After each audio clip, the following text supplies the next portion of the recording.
Preface. This book is pragmatical, not philosophical. A practical manual, not a treatise upon theories. It is intended for the men and women whose most pressing need is for money, who wish to get rich first and philosophize afterward.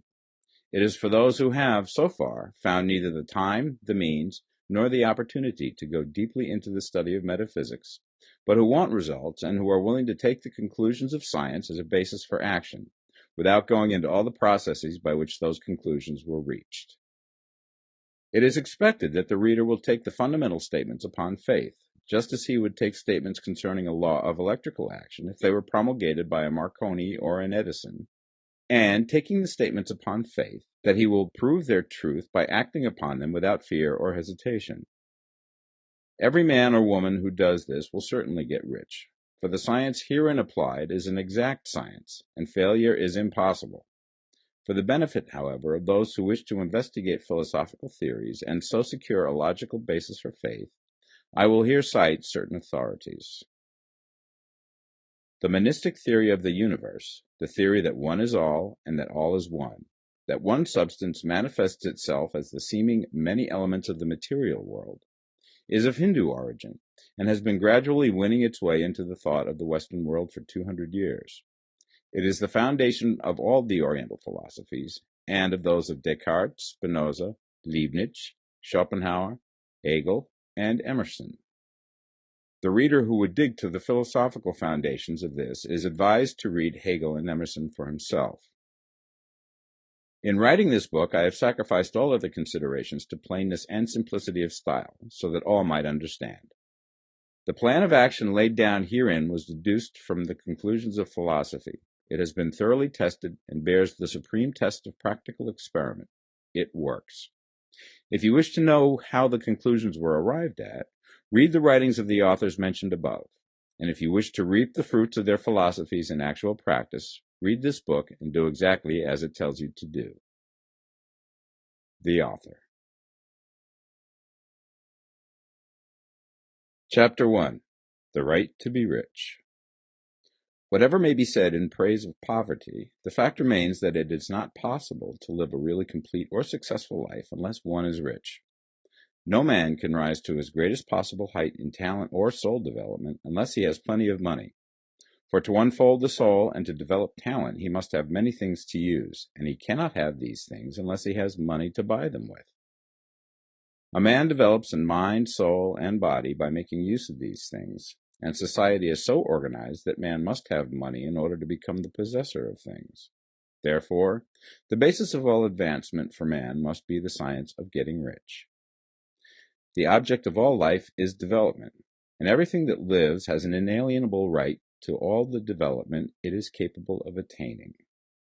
Man's right to life means his right to have the free and unrestricted use of all things which may be necessary to his fullest mental, spiritual, and physical unfoldment, or, in other words, his right to be rich.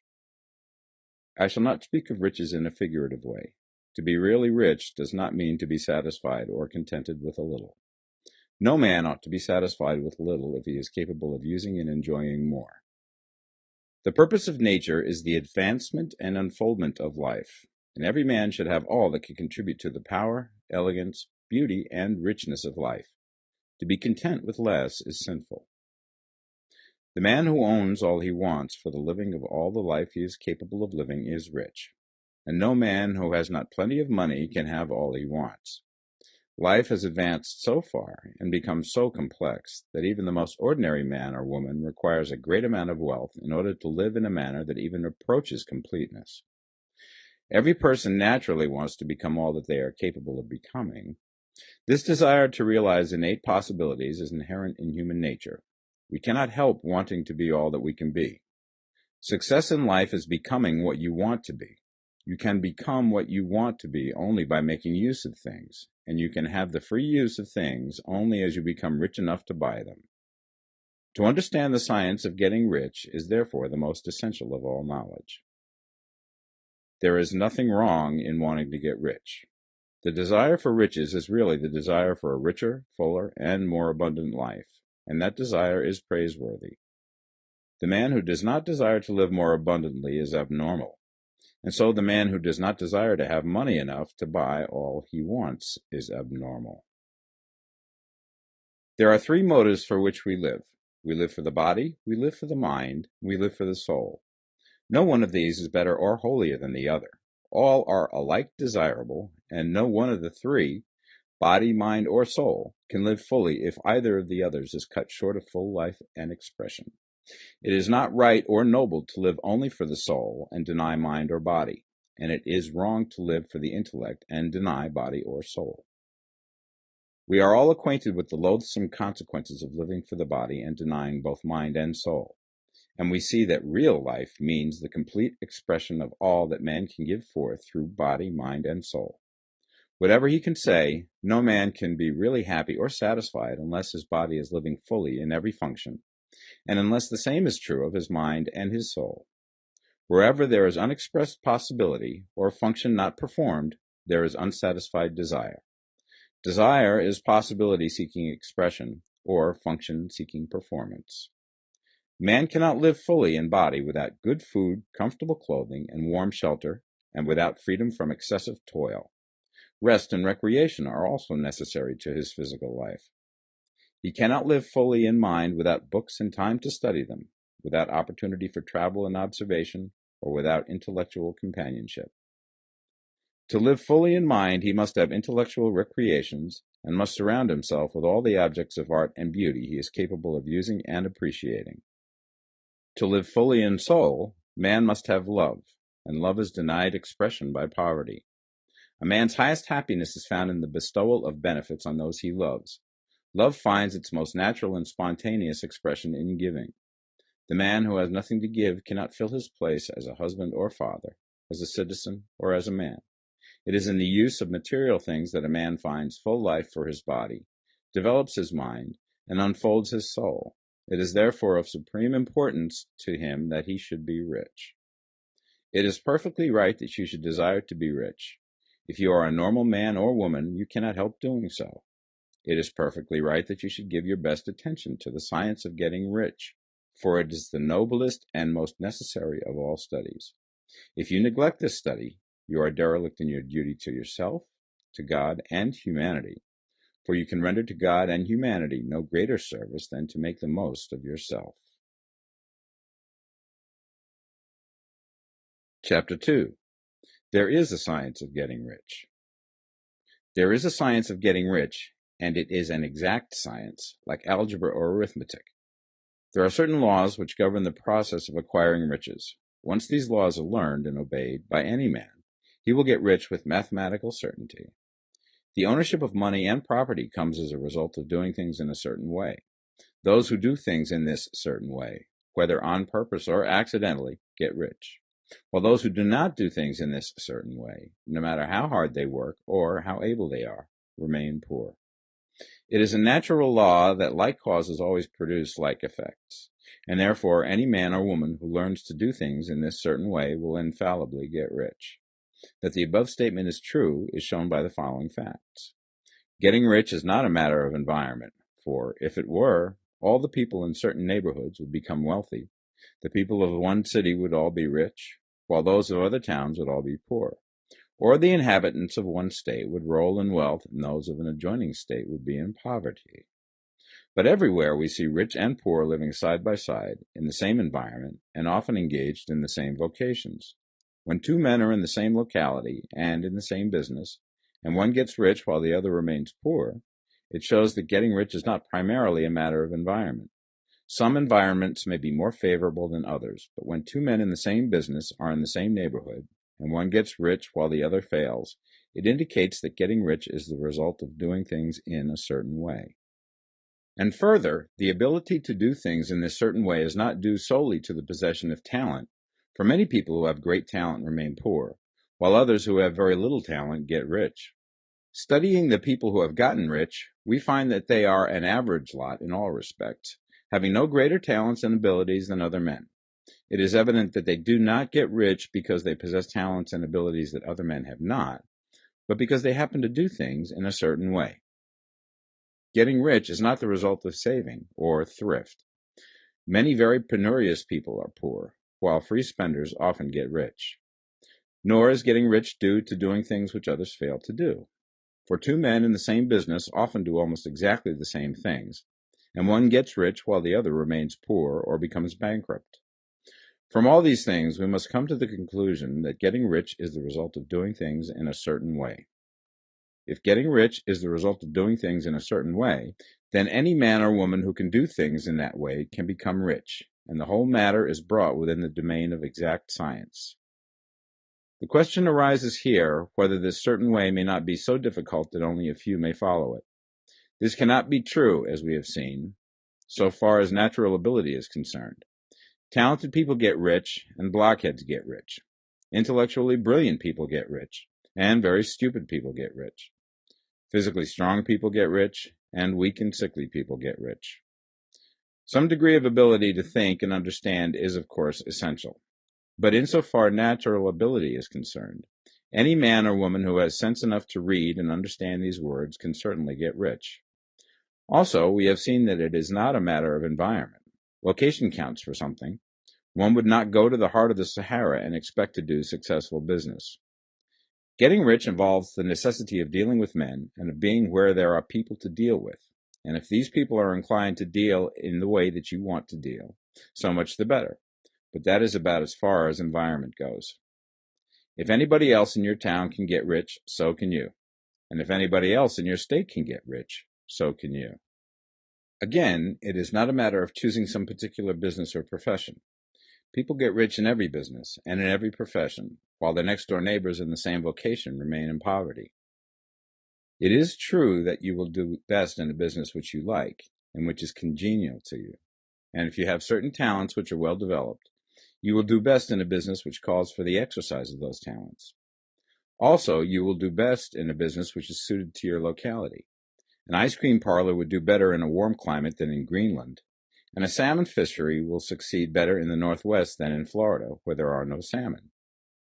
But aside from these general limitations, getting rich is not dependent upon your engaging in some particular business, but upon your learning to do things in a certain way.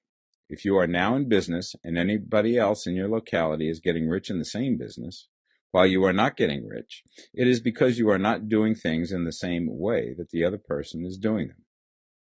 No one is prevented from getting rich by lack of capital. True, as you get capital, the increase becomes more easy and rapid, but one who has capital is already rich and does not need to consider how to become so. No matter how poor you may be, if you begin to do things in a certain way, you will begin to get rich, and you will begin to have capital. The getting of capital is a part of the process of getting rich, and it is a part of the result which invariably follows the doing of things in a certain way. You may be the poorest man on the continent and be deeply in debt. You may have neither friends, influence, nor resources, but if you begin to do things in this way, you must infallibly begin to get rich, for the like causes must produce like effects. If you have no capital, you can get capital. If you're in the wrong business, you can get into the right business.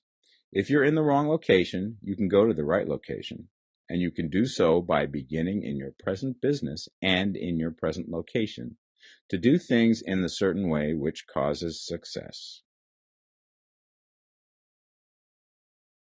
Chapter 3. Is opportunity monopolized?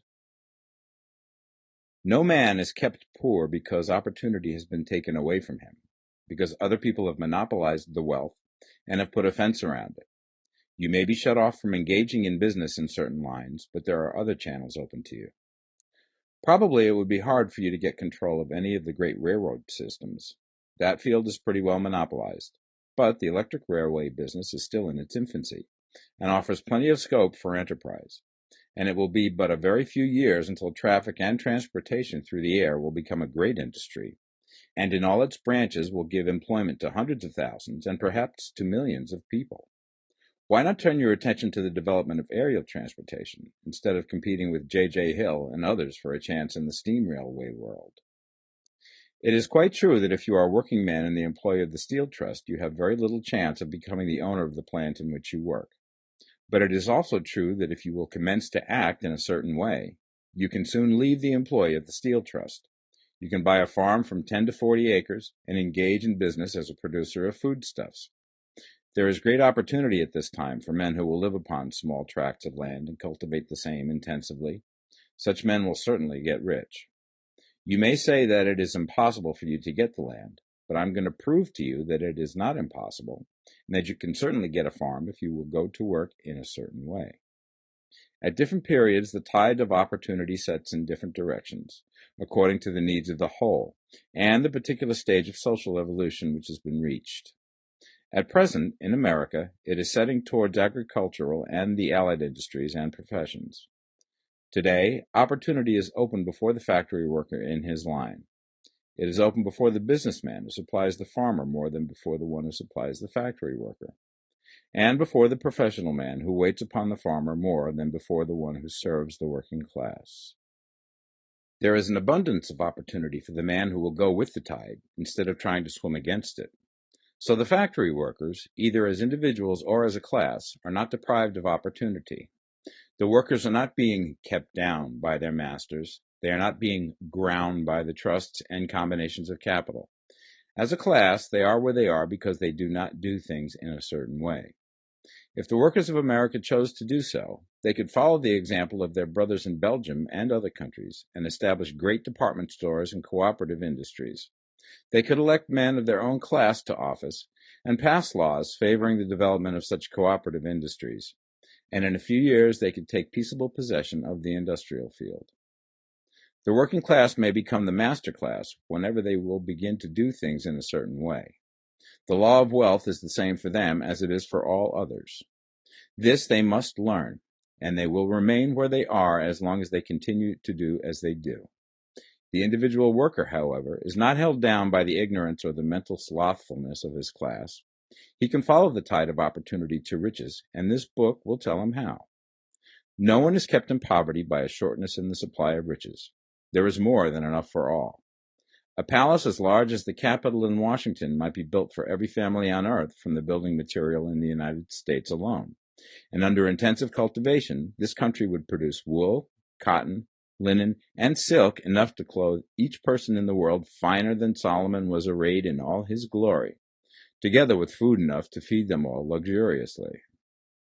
The visible supply is practically inexhaustible, and the invisible supply really is inexhaustible. Everything you see on earth is made from one original substance, out of which all things proceed. New forms are constantly being made, and older ones are dissolving, but all are shapes assumed by one thing. There is no limit to the supply of formless stuff or original substance.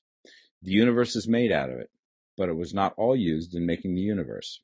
The spaces in, through, and between the forms of the visible universe are permeated and filled with the original substance, with the formless stuff, with the raw material of all things. 10,000 times as much has been made might still be made, and even then we should not have exhausted the supply of universal raw material. No man, therefore, is poor because nature is poor, or because there is not enough to go around. Nature is an inexhaustible storehouse of riches. The supply will never run short. Original substance is alive with creative energy and is constantly producing more forms. When the supply of building material is exhausted, more will be produced. When the soil is exhausted so that foodstuffs and materials for clothing will no longer grow upon it, it will be renewed or more soil will be made.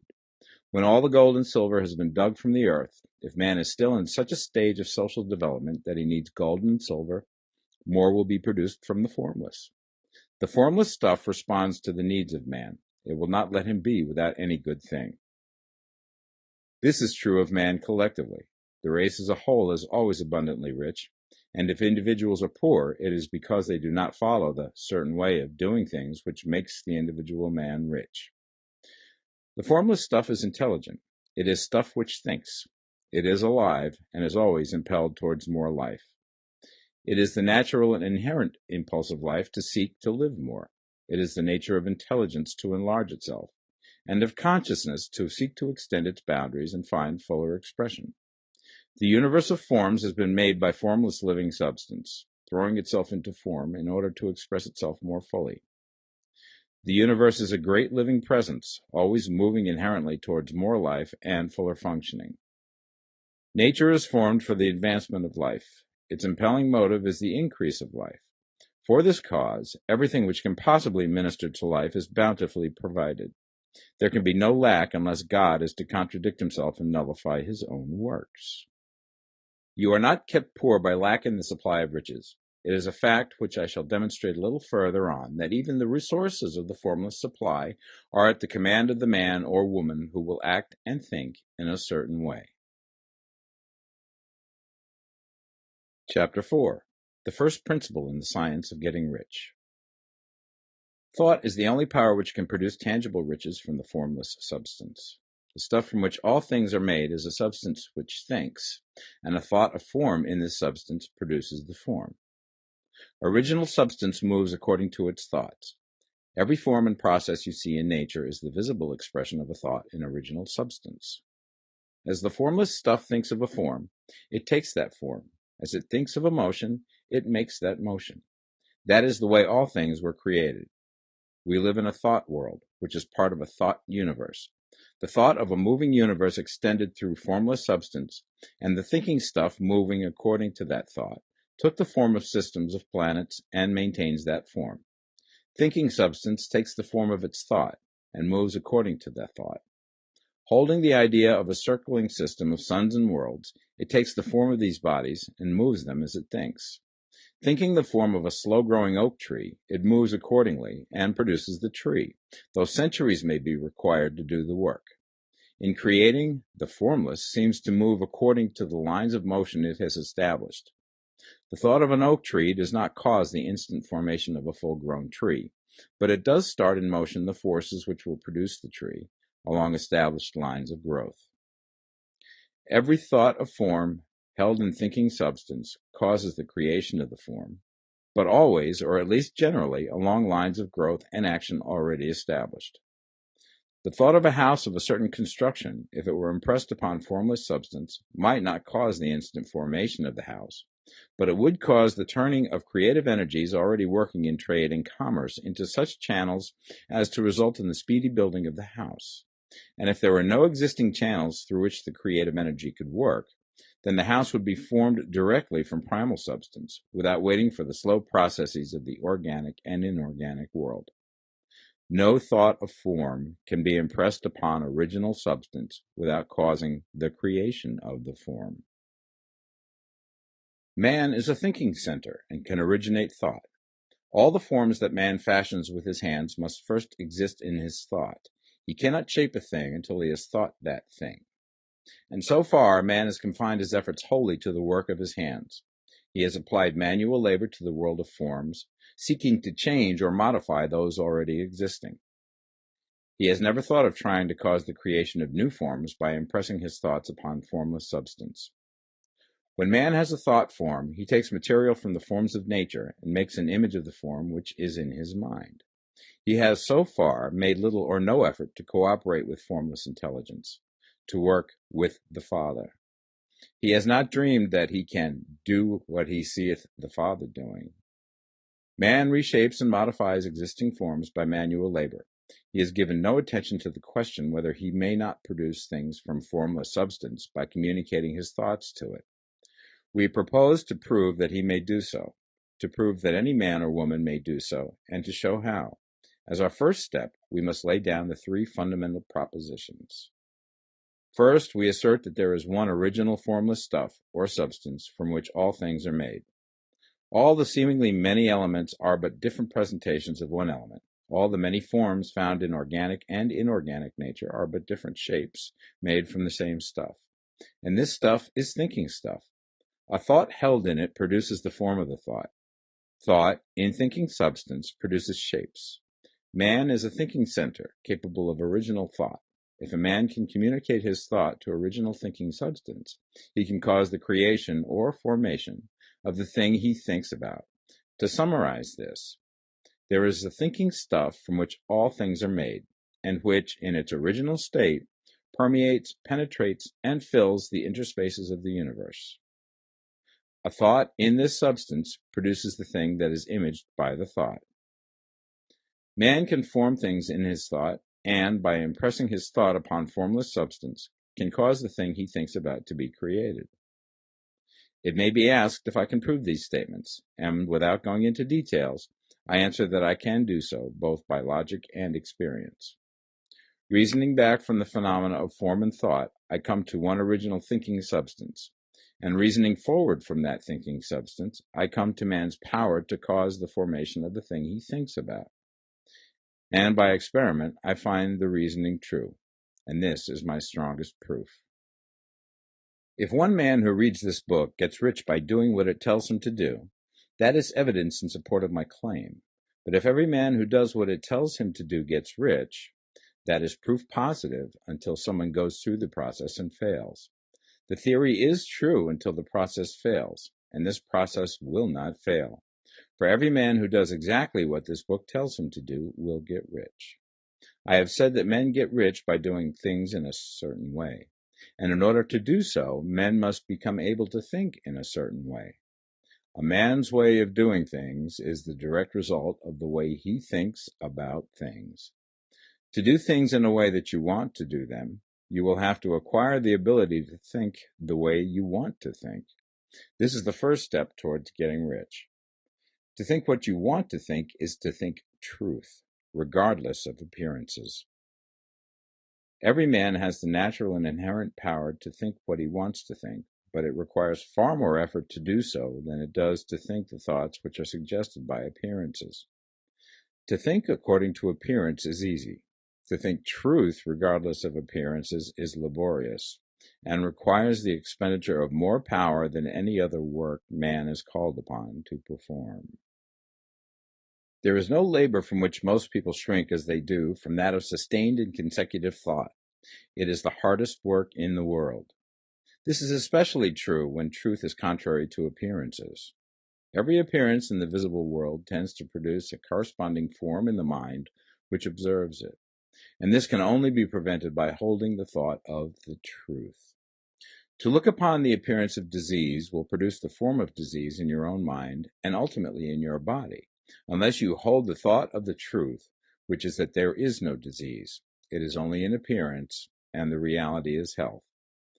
To look upon the appearances of poverty will produce corresponding forms in your own mind, unless you hold to the truth that there is no poverty, there is only abundance.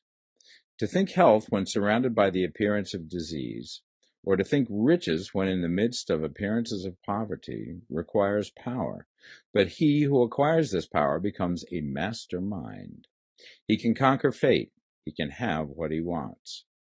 This power can only be acquired by getting hold of the basic fact which is behind all appearances, and that fact is that there is one thinking substance, from which and by which all things are made.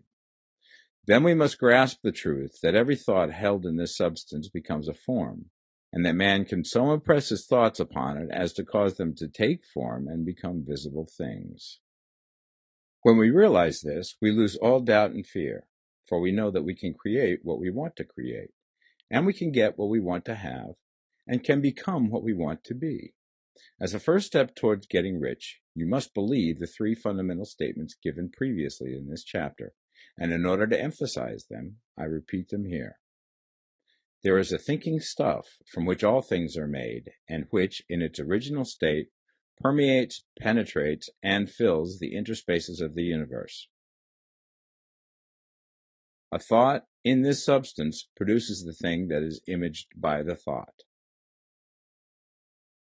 Man can form things in his thought, and by impressing his thought upon formless substance, can cause the thing he thinks about to be created. You must lay aside all other concepts of the universe than this monistic one, and you must dwell upon this until it is fixed in your mind and has become your habitual thought. Read these creed statements over and over again. Fix every word upon your memory, and meditate upon them until you firmly believe what they say. If a doubt comes to you, cast it aside as a sin. Do not listen to arguments against this idea. Do not go to churches or lectures where a contrary concept of things is taught or preached. Do not read magazines or books which teach a different idea. If you get mixed up in your faith, all your efforts will be in vain. Do not ask why these things are true, nor speculate as to how they can be true. Simply take them on trust. The science of getting rich begins with the absolute acceptance of this faith. Chapter 5. Increasing Life.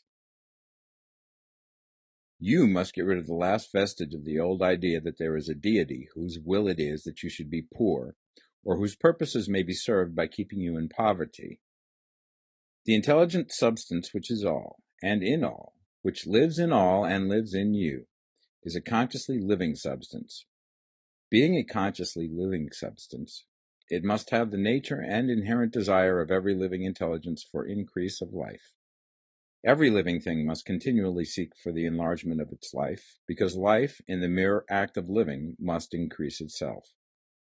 A seed, dropped into the ground, springs into activity, and in the act of living produces 100 more seeds. Life, by living, multiplies itself. It is forever becoming more. It must do so if it continues to be at all. Intelligence is under the same necessity for continuous increase. Every thought we think makes it necessary for us to think another thought. Consciousness is continually expanding. Every fact we learn leads us to the learning of another fact. Knowledge is continually increasing. Every talent we cultivate brings to the mind the desire to cultivate another talent. We are subject to the urge of life, seeking expression, which ever drives us on to know more, to do more, and to be more. In order to know more, do more, and be more, we must have more. We must have things to use, for we learn and do and become only by using things. We must get rich so that we can live more. The desire for riches is simply the capacity for larger life seeking fulfillment. Every desire is the effort of an unexpressed possibility to come into action. It is power seeking to manifest which causes desire. That which makes you want more money is the same as that which makes the plant grow. It is life, seeking fuller expression. The one living substance must be subject to this inherent law of all life. It is permeated with the desire to live more. That is why it is under the necessity of creating things. The one substance desires to live more in you. Hence, it wants you to have all the things you can use. It is the desire of God that you should get rich. He wants you to get rich because he can express himself better through you if you have plenty of things to use in giving him expression. He can live more in you if you have unlimited command of the means of life. The universe desires you to have everything you want to have. Nature is friendly to your plans. Everything is naturally for you. Make up your mind that this is true. It is essential, however, that your purpose should harmonize with the purpose that is in all. You must want real life, not mere pleasure of sensual gratification. Life is the performance of function, and the individual really lives only when he performs every function, physical, mental, and spiritual, of which he is capable, without excess in any. You do not want to get rich in order to live swinishly, for the gratification of animal desires. That is not life. But the performance of every physical function is a part of life, and no one lives completely who denies the impulses of the body a normal and healthful expression. You do not want to get rich solely to enjoy mental pleasures, to get knowledge, to gratify ambition, to outshine others, to be famous. All these are a legitimate part of life, but the man who lives for the pleasures of the intellect alone will only have a partial life, and he will never be satisfied with his lot. You do not want to get rich solely for the good of others, to lose yourself for the salvation of mankind, to experience the joys of philanthropy and sacrifice. The joys of the soul are only a part of life, and they are no better or nobler than any other part. You want to get rich in order that you may eat, drink, and be merry when it is time to do these things, in order that you may surround yourself with beautiful things, see distant lands, feed your mind, and develop your intellect, in order that you may love men and do kind things, and be able to play a good part in helping the world to find truth. But remember that extreme altruism is no better and no nobler than extreme selfishness. Both are mistakes. Get rid of the idea that God wants you to sacrifice yourself for others, and that you can secure his favor by doing so. God requires nothing of the kind. What he wants is that you should make the most of yourself, for yourself and for others, and you can help others more by making the most of yourself than in any other way. You can make the most of yourself only by getting rich, so it is right and praiseworthy that you should give your first and best thought to the work of acquiring wealth. Remember, however, that the desire of substance is for all, and its movements must be for more life to all. It cannot be made to work for less life to any, because it is equally in all, seeking riches and life. Intelligent substance will make things for you, but it will not take things away from someone else and give them to you. You must get rid of the thought of competition. You are to create, not to compete for what is already created. You do not have to take anything away from anyone. You do not have to drive sharp bargains. You do not have to cheat or to take advantage. You do not need to let any man work for you for less than he earns. You do not have to covet the property of others or to look at it with wishful eyes. No man has anything of which you cannot have the like, and that without taking what he has away from him. You are to become a creator, not a competitor. You are going to get what you want, but in such a way that when you get it, every other man will have more than he has now. I am aware that there are men who get a vast amount of money by proceeding in direct opposition to the statements in the paragraph above, and may add a word of explanation here. Men of the plutocratic type, who become very rich, do so sometimes purely by their extraordinary ability on the plane of competition, and sometimes they unconsciously relate themselves to substance and its great purposes and movements for the general racial upbuilding through industrial evolution. Rockefeller, Carnegie, Morgan, et al. Have been the unconscious agents of the supreme in the necessary work of systematizing and organizing productive industry, and in the end, their work will contribute immensely towards increased life for all. Their day is nearly over. They have organized production and will soon be succeeded by the agents of the multitude, who will organize the machinery of distribution. The multimillionaires are like the monster reptiles of the prehistoric eras. They play a necessary part in the evolutionary process, but the same power which produced them will dispose of them, and it is well to bear in mind that they have never been really rich. A record of the private lives of most of this class will show that they have really been the most abject and wretched of the poor. Riches secured on the competitive plane are never satisfactory and permanent. They are yours today and another's tomorrow. Remember, if you are to become rich in a scientific and certain way, you must rise entirely out of the competitive thought. You must never think for a moment that the supply is limited. Just as soon as you begin to think that all the money is being cornered and controlled by bankers and others, and that you must exert yourself to get laws passed to stop this process, and so on, in that moment you drop into the competitive mind, and your power to cause creation is gone for the time being. And what is worse, you will probably arrest the creative movements you have already instituted. Know that there are countless millions of dollars worth of gold in the mountains of the earth, not yet brought to light, and know that if there were not, more would be created from thinking substance to supply your needs. Know that the money you need will come, even if it is necessary for 1,000 men to be led to the discovery of new gold mines tomorrow. Never look at the visible supply. Look always at the limitless riches in formless substance, and know that they are coming to you as fast as you can receive and use them.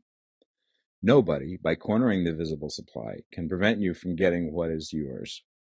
So never allow yourself to think for an instant that all the best building spots will be taken before you get ready to build your house, unless you hurry. Never worry about the trusts and combines, and get anxious for fear that they will soon come to own the whole earth. Never get afraid that you will lose what you want because some other person beat you to it. That cannot possibly happen. You are not seeking anything that is possessed by anybody else. You are causing what you want to be created from formless substance, and the supply is without limits. Stick to the formulated statement. There is a thinking stuff from which all things are made, and which, in its original state, permeates, penetrates, and fills the interspaces of the universe. A thought in this substance produces the thing that is imaged by the thought. Man can form things in his thought, and by impressing his thought upon formless substance, can cause the thing he thinks about to be created. Chapter 6. How Riches Come to You.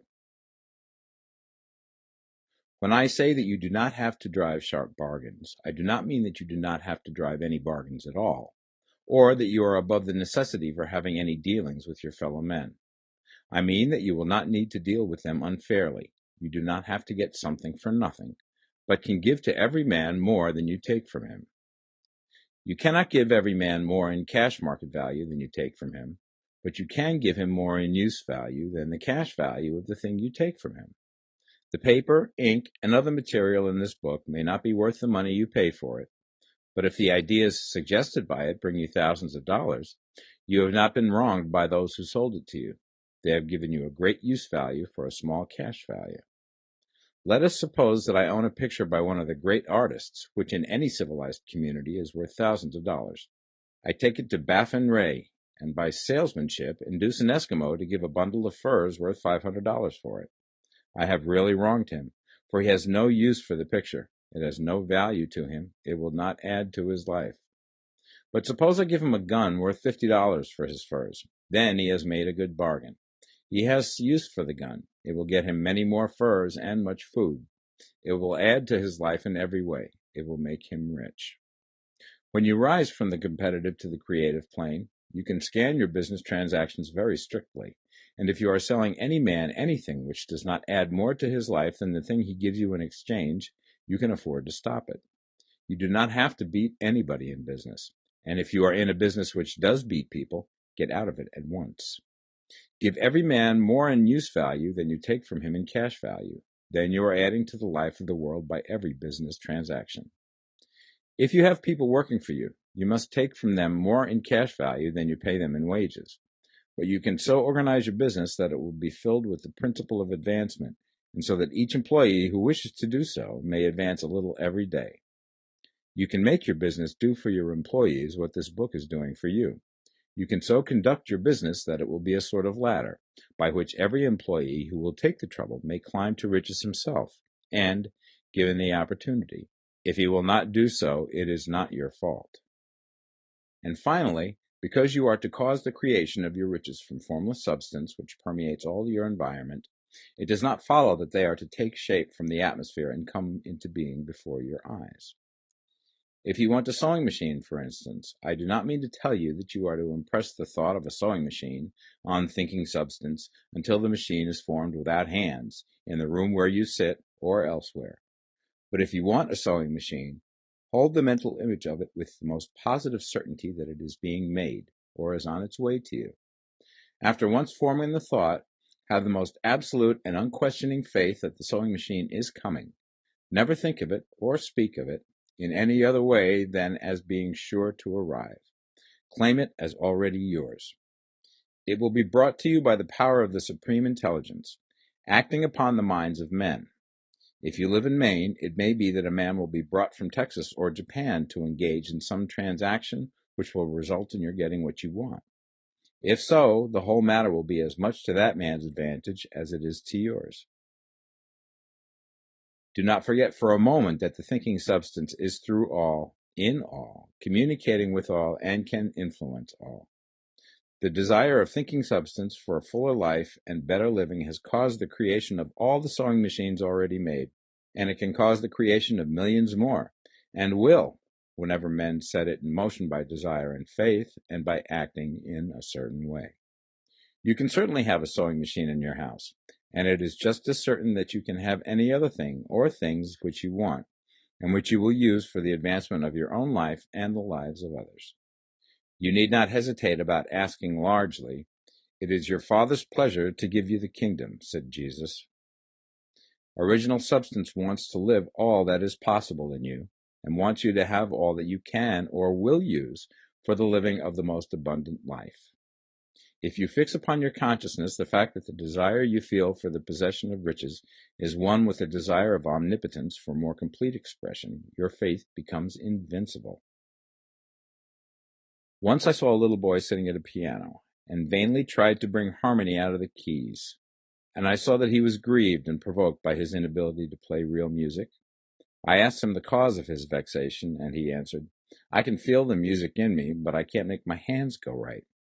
The music in him was the urge of original substance, containing all the possibilities of all life. All that there is of music was seeking expression through the child.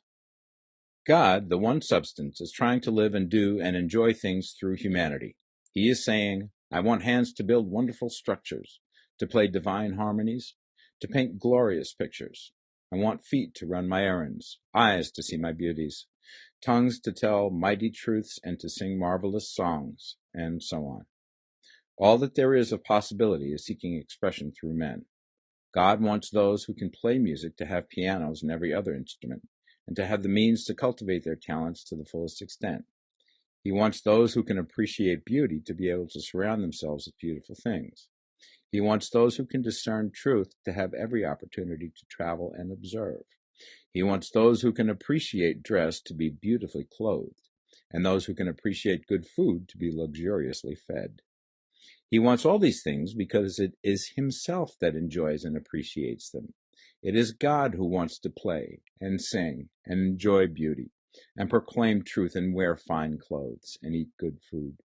It is God that worketh in you to will and to do, said Paul. The desire you feel for riches is the infinite, seeking to express himself in you as he sought to find expression in the little boy at the piano. So you need not hesitate to ask largely. Your part is to focalize and express the desire to God. This is a difficult point with most people. They retain some of the old idea that poverty and self-sacrifice are pleasing to God. They look upon poverty as a part of the plan, a necessity of nature. They have the idea that God has finished his work and made all that he can make, and that the majority of men must stay poor because there is not enough to go around. They hold to so much of this erroneous thought that they feel ashamed to ask for wealth. They try not to want more than a very modest competence, just enough to make them fairly comfortable. I recall now the case of one student who was told that he must get in mind a clear picture of the things he desired, so that the creative thought of them might be impressed upon formless substance. He was a very poor man, living in a rented house, and having only what he earned from day to day, and he could not grasp the fact that all wealth was his. So, after thinking the matter over, he decided that he might reasonably ask for a new rug for the floor of his best room, and an anthracite coal stove to heat the house during the cold weather. Following the instructions given in this book, he obtained these things in a few months, and then it dawned upon him that he had not asked enough. He went through the house in which he lived and planned all the improvements he would like to make in it. He mentally added a bay window here and a room there, until it was complete in his mind as an ideal home, and then he planned its furnishings. Holding the whole picture in his mind, he began living in the certain way and moving towards what he wanted. And he now owns the house and is rebuilding it after the form of his mental image. And now, with still larger faith, he is going to get greater things. It has been unto him according to his faith, and it is so with you and with all of us. Chapter 7. Gratitude. The illustrations given in the last chapter will have conveyed the fact that the first step towards getting rich is to convey the idea of your wants to the formless substance. This is true, and you will see that in order to do so, it becomes necessary to relate yourself to the formless intelligence in a harmonious way. To secure this harmonious relation is a matter of such primary and vital importance that I shall give some space to its discussion here, and give you instructions which, if you will follow them, will be certain to bring you into perfect unity of mind with God. The whole process of mental adjustment and atonement can be summed up in one word: gratitude. First, you believe that there is one intelligent substance from which all things proceed. Second, you believe that this substance gives you everything you desire. And third, you relate yourself to it by a feeling of deep and profound gratitude. Many people who order their lives rightly in all other ways are kept in poverty by their lack of gratitude. Having received one gift from God, they cut the wires which connect them with Him by failing to make acknowledgement. It is easy to understand that the nearer we live to the source of wealth, the more wealth we shall receive. And it is easy also to understand that the soul that is always grateful lives in closer touch with God than the one which never looks to Him in thankful acknowledgement. The more gratefully we fix our minds on the Supreme when good things come to us, the more good things we will receive, and the more rapidly they will come. And the reason simply is that the mental attitude of gratitude draws the mind into closer touch with the source from which the blessings come. If it is a new thought to you that gratitude brings your whole mind into closer harmony with the creative energies of the universe, Consider it well, and you will see that it is true. The good things you already have come to you along the line of obedience to certain laws. Gratitude will lead your mind out along the ways by which things come, and it will keep you in close harmony with creative thought and prevent you from falling into competitive thought. Gratitude alone can keep you looking toward the all and prevent you from falling into the error of thinking of the supply as limited, and to do that would be fatal to your hopes. There is a law of gratitude, and it is absolutely necessary that you should observe the law if you are to get the results you seek. The law of gratitude is the natural principle that action and reaction are always equal and in opposite directions. The grateful outreaching of your mind in thankful praise to the Supreme is a liberation or expenditure of force. It cannot fail to reach that to which it is addressed, and the reaction is an instantaneous movement towards you. Draw nigh unto God, and he will draw nigh unto you. That is a statement of psychological truth. And if your gratitude is strong and constant, the reaction in formless substance will be strong and continuous. The movement of the things you want will always be towards you. Notice the grateful attitude that Jesus took.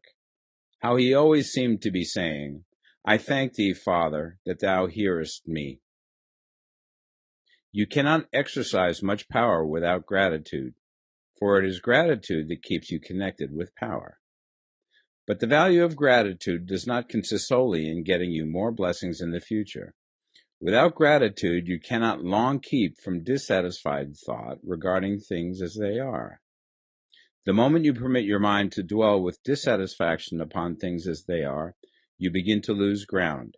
You fix attention upon the common, the ordinary, the poor, and the squalid and mean, and your mind takes the form of these things. Then you will transmit these forms or mental images to the formless, and the common, the poor, the squalid, and mean will come to you. To permit your mind to dwell upon the inferior is to become inferior and to surround yourself with inferior things. On the other hand, to fix your attention on the best is to surround yourself with the best and to become the best. The creative power within us makes us into the image of that to which we give our attention. We are thinking substance, and thinking substance always takes the form of that which it thinks about. The grateful mind is constantly fixed upon the best. Therefore, it tends to become the best. It takes the form or character of the best and will receive the best. Also, faith is born of gratitude. The grateful mind continually expects good things, and expectation becomes faith. The reaction of gratitude upon one's own mind produces faith, and every outgoing wave of grateful thanksgiving increases faith. He who has no feeling of gratitude cannot long retain a living faith. And without a living faith, you cannot get rich by the creative method, as we shall see in the following chapters. It is necessary, then, to cultivate the habit of being grateful for every good thing that comes to you, and to give thanks continuously. And because all things have contributed to your advancement, you should include all things in your gratitude. Do not waste time thinking or talking about the shortcomings or wrong actions of plutocrats or trust magnates. Their organization of the world has made your opportunity. All you get really comes to you because of them. Do not rage against corrupt politicians. If it were not for politicians, we should fall into anarchy, and your opportunity would be greatly lessened. God has worked a long time and very patiently to bring us up to where we are in industry and government, and he is going right on with his work. There is not the least doubt that he will do away with plutocrats, trust magnates, captains of industry, and politicians as soon as they can be spared. But in the meantime, behold, they are all very good. Remember that they are all helping to arrange the lines of transmission along which your riches will come to you, and be grateful to them all. This will bring you into harmonious relations with the good in everything, and the good in everything will move toward you.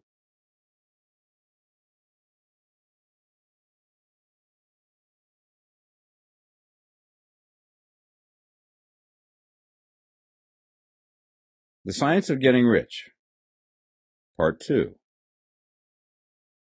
Chapter 8. Thinking in the Certain Way. You must form a clear and definite mental picture of what you want. You cannot transmit an idea unless you have it yourself. You must have it before you can give it, and many people fail to impress thinking substance because they have themselves only a vague and misty concept of the things they want to do, to have, or to become. It is not enough that you should have a general desire for wealth to do good with. Everybody has that desire.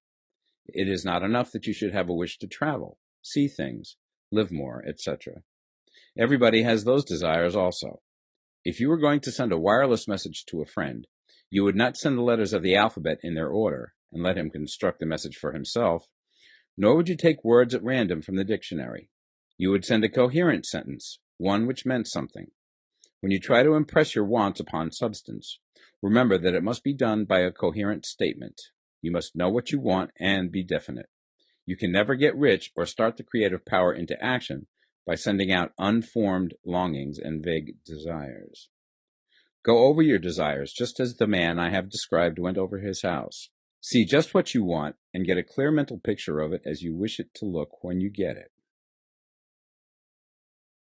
That clear mental picture you must have continually in mind, as the sailor has in mind the port towards which he is sailing the ship. You must keep your face towards it all the time. You must no more lose sight of it than the steersman loses sight of the compass. It is not necessary to take exercises in concentration, nor to set apart special times for prayer and affirmation, nor to go into the silence, nor to do occult stunts of any kind. There things are well enough, but all you need is to know what you want, and to want it badly enough so that it will stay in your thoughts. Spend as much of your leisure time as you can in contemplating your picture, but no one needs to take exercises to concentrate his mind on a thing which he really wants. It is the things you do not really care about which require effort to fix your attention upon them.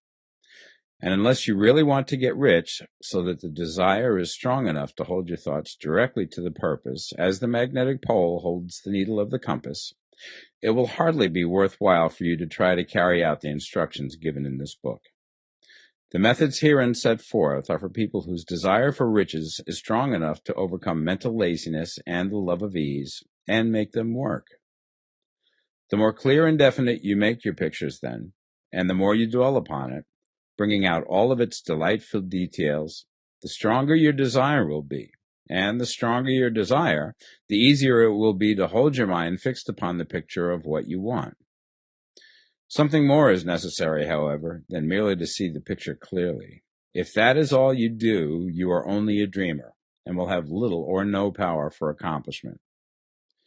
Behind your clear vision must be the purpose to realize it, to bring it out in tangible expression.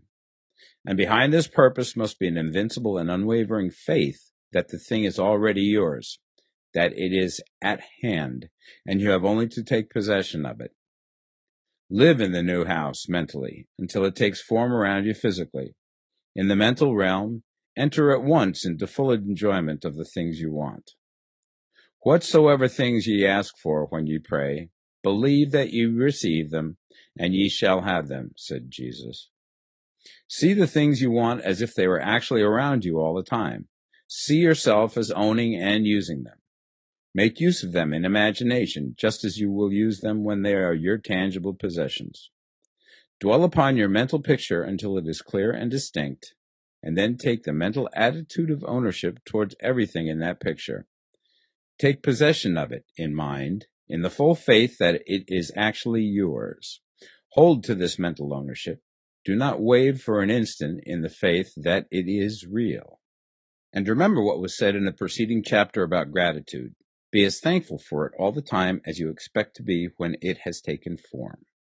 The man who can sincerely thank God for the things which as yet he owns only in imagination has real faith. He will get rich. He will cause the creation of whatsoever he wants. You do not need to pray repeatedly for things you want. It is not necessary to tell God about it every day. Use not vain repetitions as the heathens do, said Jesus to his pupils. For your Father knoweth that ye have need of these things before ye ask him. Your part is to intelligently formulate your desires for the things which make for a larger life, and to get these desires arranged into a coherent whole, and then to impress this whole desire upon the formless substance, which has the power and the will to bring you what you want. You do not make this impression by repeating strings of words. You make it by holding the vision with unshakable purpose to attain it, and with steadfast faith that you do attain it. The answer to your prayer is not according to your faith while you are talking, but according to your faith while you are working. You cannot impress the mind of God by having a special Sabbath day set apart to tell him what you want, and then forgetting him during the rest of the week. You cannot impress him by having special hours to go into your closet and pray, if you then dismiss the matter from your mind until the hour of prayer comes again. Oral prayer is well enough and has its effect, especially upon yourself, in clarifying your vision and strengthening your faith. But it is not your oral petitions which get you what you want. In order to get rich, you do not need a sweet hour of prayer. You need to pray without ceasing. And by prayer, I mean holding steadily to your vision, with the purpose to cause its creation into solid form, and the faith that you are doing so. Believe that ye receive them. The whole matter turns on receiving, once you have clearly formed your vision. When you have formed it, it is well to make an oral statement, addressing the Supreme in reverent prayer, and from that moment you must, in mind, receive what you ask for. Live in the new house, wear the fine clothes, ride in the automobile, go on the journey, and confidently plan for greater journeys. Think and speak of all things you have asked for in terms of actual present ownership. Imagine an environment and a financial condition exactly as you want them, and live all the time in that imaginary environment and financial condition. Mind, however, that you do not do this as a mere dreamer and castle builder. Hold to the faith that the imaginary is being realized, and to the purpose to realize it. Remember that it is faith and purpose in the use of imagination which makes the difference between the scientist and the dreamer. And having learned this fact, it is here that you must learn the proper use of the will. Chapter 9. How to Use the Will. To set about getting rich in a scientific way, you do not try to apply your willpower to anything outside of yourself. You have no right to do so anyway. It is wrong to apply your will to other men and women in order to get them to do what you wish done. It is as flagrantly wrong to coerce people by mental power as it is to coerce them by physical power. If compelling people by physical force to do things for you reduces them to slavery, compelling them by mental means accomplishes exactly the same thing. The only difference is in methods. If taking things from people by physical force is robbery, then taking things by mental force is robbery also. There is no difference in principle. You have no right to use your willpower upon another person, even for his own good, for you do not know what is for his good. The science of getting rich does not require you to apply power or force to any other person in any way whatsoever. There is not the slightest necessity for doing so. Indeed, any attempt to use your will upon others will only tend to defeat your purpose. You do not need to apply your will to things in order to compel them to come to you. That would simply be trying to coerce God and would be foolish and useless, as well as irreverent. You do not have to compel God to give you good things, any more than you have to use your willpower to make the sun rise. You do not have to use your willpower to conquer an unfriendly deity, or to make stubborn and rebellious forces do your bidding. Substance is friendly to you, and is more anxious to give you what you want than you are to get it. To get rich, you need only to use your willpower upon yourself. When you know what to think and do, then you must use your will to compel yourself to think and do the right things. That is the legitimate use of the will in getting what you want, to use it in holding yourself to the right course. Use your will to keep yourself thinking and acting in the certain way. Do not try to project your will or thoughts or your mind out into space to act on things or people. Keep your mind at home. It can accomplish more there than elsewhere. Use your mind to form a mental image of what you want and to hold that vision with faith and purpose, and use your will to keep your mind working in the right way. The more steady and continuous your faith and purpose, the more rapidly you will get rich, because you will make only positive impressions upon substance, and you will not neutralize or offset them by negative impressions. The picture of your desires, held with faith and purpose, is taken up by the formless, and permeates it to great distances throughout the universe, for all I know. As this impression spreads, all things are set moving towards its realizations. Every living thing, every inanimate thing, and the things yet uncreated are stirred towards bringing into being that which you want. All forces begin to be exerted in that direction. All things begin to move towards you. The minds of people everywhere are influenced towards doing the things necessary to the fulfilling of your desires, and they work for you unconsciously. But you can check all this by starting a negative impression in the formless substance. Doubt or unbelief is as certain to start a movement away from you as faith and purpose are to start one toward you. It is by not understanding this that most people who try to make use of mental science in getting rich make their failure. Every hour and moment you spend in giving heeds to doubts and fears. Every hour you spend in worry, every hour in which your soul is possessed by unbelief, sets a current away from you in the whole domain of intelligent substance. All the promises are unto them that believe, and unto them only. Notice how insistent Jesus was upon this point of belief. Now you know the reason why. Since belief is all important, it behooves you to guard your thoughts, and as your beliefs will be shaped to a very great extent by the things you observe and think about, it is important that you should command your attention. And here the will comes into use, for it is by your will that you determine upon what things your attention shall be fixed. If you want to become rich, you must not make a study of poverty. Things are not brought into being by thinking about their opposites. Health is never to be attained by studying disease and thinking about disease. Righteousness is not to be promoted by studying sin and thinking about sin. And no one ever got rich by studying poverty and thinking about poverty. Medicine as a science of disease has increased disease. Religion as a science of sin has promoted sin. And economics as a study of poverty will fill the world with wretchedness and want. Do not talk about poverty. Do not investigate it or concern yourself with it. Never mind what its causes are. You have nothing to do with them. What concerns you is the cure. Do not spend your time in charitable work or charity movements. All charity only tends to perpetuate the wretchedness it aims to eradicate. I do not say that you should be hard-hearted or unkind and refuse to hear the cry of need, but you must not try to eradicate poverty in any of the conventional ways. Put poverty behind you, and put all that pertains to it behind you, and make good. Get rich. That is the best way you can help the poor. And you cannot hold the mental image which is to make you rich if you fill your mind with pictures of poverty. Do not read books or papers which give circumstantial accounts of the wretchedness of the tenement dwellers, of the horrors of child labor, and so on.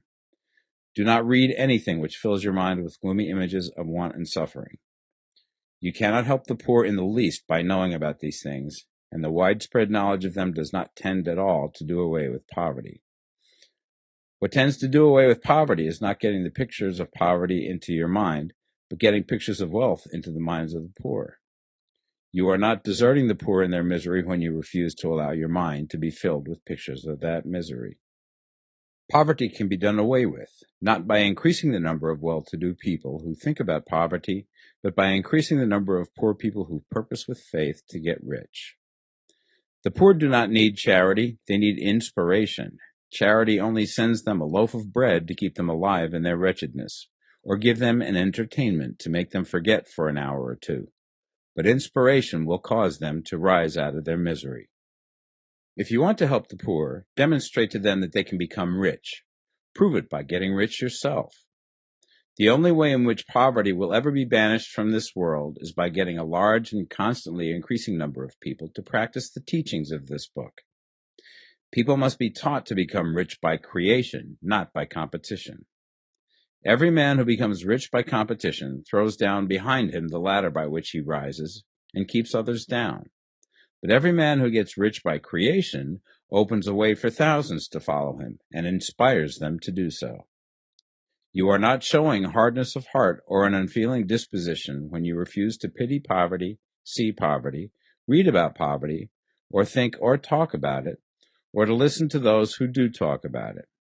Use your willpower to keep your mind off the subject of poverty and to keep it fixed with faith and purpose on the vision of what you want. Chapter 10. Further Use of the Will. You cannot retain a true and clear vision of wealth if you are constantly turning your attention to opposing pictures, whether they be external or imaginary. Do not tell of your past troubles of a financial nature, if you've had them. Do not think of them at all. Do not tell of the poverty of your parents or the hardships of your early life. To do any of these things is to mentally class yourself with the poor for the time being, and it will certainly check the movement of things in your direction. Let the dead bury their dead, as Jesus said. Put poverty and all things that pertain to poverty completely behind you. You have accepted a certain theory of the universe as being correct, and are resting all your hopes of happiness on its being correct. And what can you gain by giving heed to conflicting theories?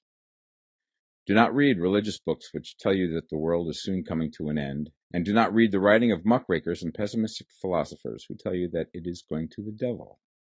The world is not going to the devil. It is going to God.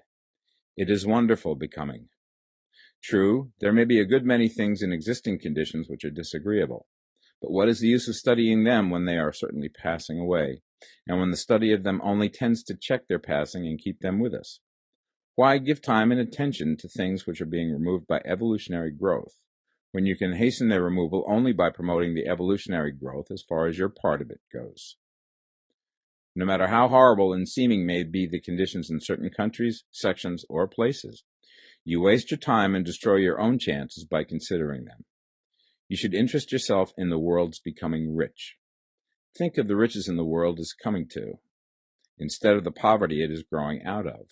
And bear in mind that the only way in which you can assist the world in growing rich is by growing rich yourself through creative method, not the competitive one. Give your attention wholly to riches.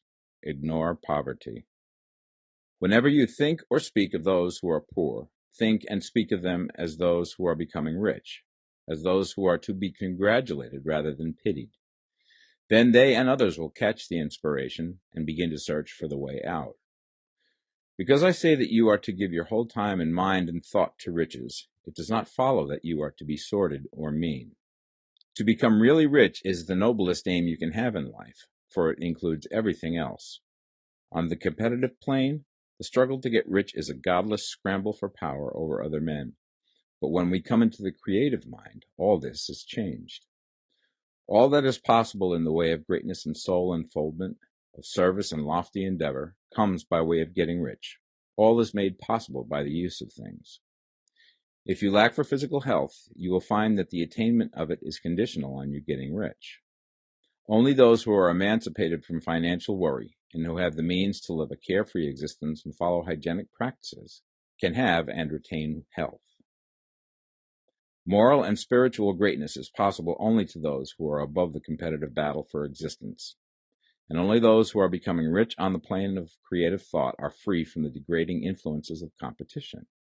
If your heart is set on domestic happiness, remember that love flourishes best when there is refinement, a high level of thought, and freedom from corrupting influences. And these are to be found only where riches are attained by the exercise of creative thought, without strife or rivalry. You can aim at nothing so great or noble, I repeat, as to become rich, and you must fix your attention upon your mental picture of riches, to the exclusion of all that may tend to dim or obscure the vision. You must learn to see the underlying truth in all things. You must see beneath all seemingly wrong conditions the great one life, ever moving forward towards fuller expression and more complete happiness. It is the truth that there is no such thing as poverty, that there is only wealth. Some people remain in poverty because they are ignorant of the fact that there is wealth for them, and these can best be taught by showing them the way to affluence in your own person and practice. Others are poor because, while they feel that there is a way out, they are too intellectually indolent to put forth the mental effort necessary to find that way and by travel it. Others still are poor because, while they have some notion of science, they have become so swamped and lost in the maze of metaphysical and occult theories that they do not know which road to take. They try a mixture of many systems and fail in all. For these, again, the very best thing to do is to show the right way in your own person and practice. An ounce of doing things is worth a pound of theorizing. The very best thing you can do for the whole world is to make the most of yourself.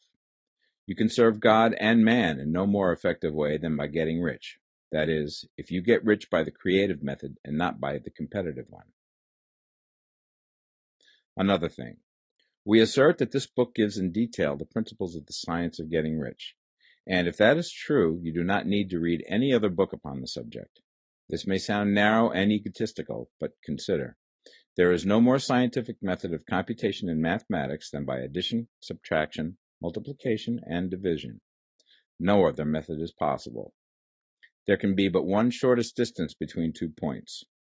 There is only one way to think scientifically, and that is to think in the way that leads by the most direct and simple route to the goal. No man has yet formulated a briefer or a less complex system than the one set forth herein. It has been stripped of all non-essentials. When you commence on this, lay all others aside. Put them out of your mind altogether. Read this book every day. Keep it with you. Commit it to memory, and do not think about other systems and theories. If you do, you will begin to have doubts, and to be uncertain and wavering in your thought, and then you will begin to make failures. After you have made good and become rich, you may study other systems as much as you please. But until you are quite sure that you have gained what you want, do not read anything on this line but this book, unless it be the authors mentioned in the preface. And read only the most optimistic comments on the world's news, those in harmony with your picture. Also, postpone your investigations into the occult. Do not dabble in theosophy, spiritualism, or kindred studies. It is very likely that the dead still live and are near, but if they are, let them alone. Mind your own business. Wherever the spirits of the dead may be, they have their own work to do and their own problems to solve, and we have no right to interfere with them. We cannot help them, and it is very doubtful whether they can help us, or whether we have any right to trespass upon their time if they can. Let the dead and the hereafter alone, and solve your own problem. Get rich. If you begin to mix with the occult, you will start mental cross-currents which will surely bring your hopes to shipwreck. Now, this and the preceding chapters have brought us to the following statement of basic facts. There is a thinking stuff from which all things are made, and which, in its original state, permeates, penetrates, and fills the interspaces of the universe. A thought in this substance produces the thing that is imaged by the thought. Man can form things in his thought, and, by impressing his thought upon formless substance, can cause the thing he thinks about to be created. In order to do this, man must pass from the competitive to the creative mind. He must form a clear mental picture of the things he wants, and hold this picture in his thoughts with the fixed purpose to get what he wants, and the unwavering faith that he does get what he wants, closing his mind against all that may tend to shake his purpose, dim his vision, or quench his faith. And in addition to all this, we shall now see that he must live and act in a certain way. Chapter 11. Acting in the certain way. Thought is the creative power, or the impelling force which causes the creative power to act.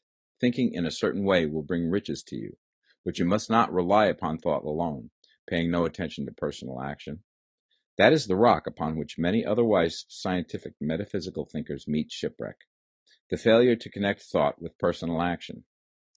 We have not yet reached the stage of development, even supposing such a stage to be possible, in which man can create directly from formless substance without nature's processes or the work of human hands. Man must not only think, but his personal action must supplement his thought. By thought, you can cause the gold in the hearts of the mountains to be impelled towards you, but it will not mine itself, refine itself, coin itself into double eagles, and come rolling along the roads seeking its way into your pocket.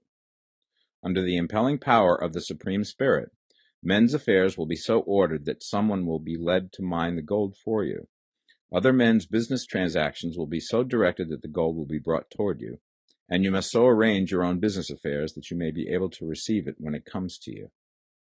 Your thought makes all things, animate and inanimate, work to bring you what you want, but your personal activity must be such that you can rightly receive what you want when it reaches you. You are not to take it as charity, nor to steal it.